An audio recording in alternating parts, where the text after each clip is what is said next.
Hi friend, I am Rajdeep Acharya. Welcome to my channel. Today I am going to teach you the principle of bright field microscope. So let's get started. So basically why it is called as bright field microscope, because suppose this is actually a glass slide and a particular specimen or sample is present in this glass slide.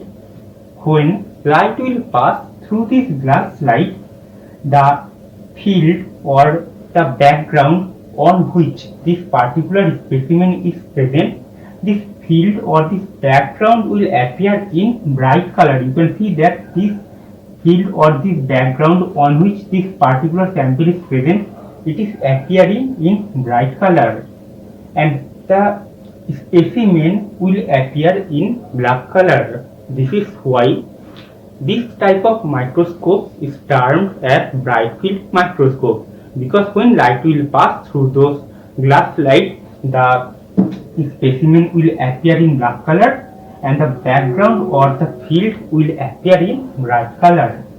And basically each specimen or each organism or each sample has a particular absorbance of light. Okay friends, so each organism or specimen or sample has a particular absorbance of light. So if this specimen does not able to capture the sufficient amount of light, then the image of this specimen will not form clearly in this eyepiece.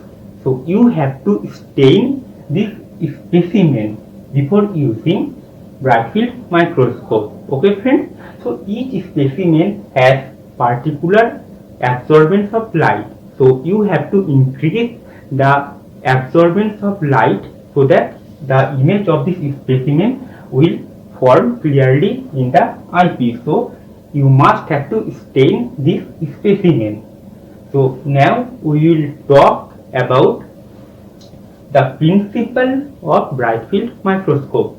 Basically, in bright field microscope, some important components are present. These components are actually eyepiece. This is actually the eyepiece. This is objective lens. This is actually the specimen plate or specimen stage. This is actually the condenser lens, and this is actually the light source. Okay, friends.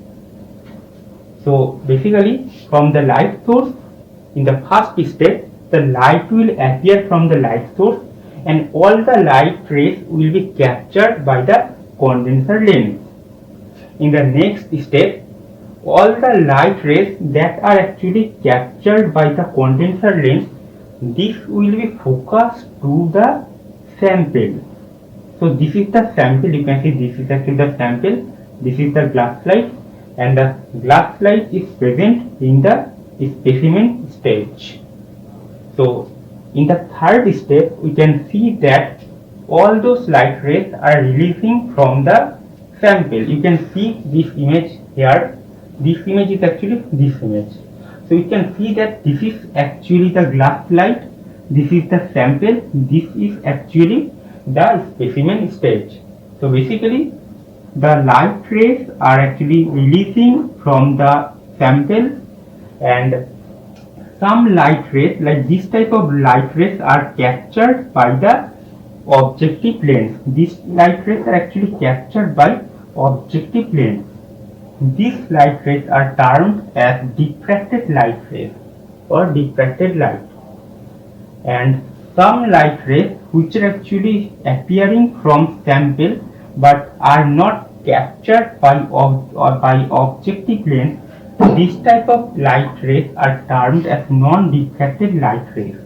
So you can see that this light ray is coming from sample but are not captured by objective lens.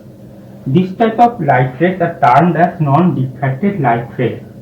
Okay friends, in the last and final stage, we can see that the diffracted light rays that are actually captured by objective lens are actually released towards the eyepiece, and finally in the eyepiece the image of this specimen formed.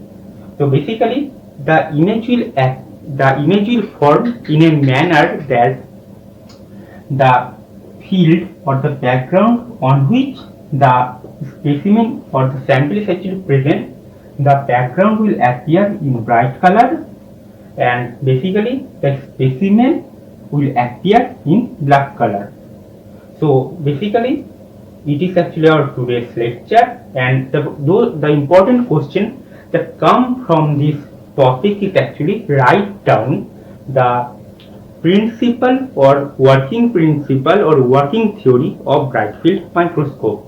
So basically we use bright field microscope to see the smallest organism or the thinnest organism that we are not able to see by our eyes. Okay friend, and basically in old days the old microscope were not so much efficient to form a good image, and basically in those days in the old microscopes the chromatic aberration occurs, but nowadays in bright field microscope the chromatic aberration decreased. So it was our today's lecture. Thank you so much for watching this lecture, and I hope this lecture will help you. So subscribe this channel and also like this lecture. Thank you so much friend.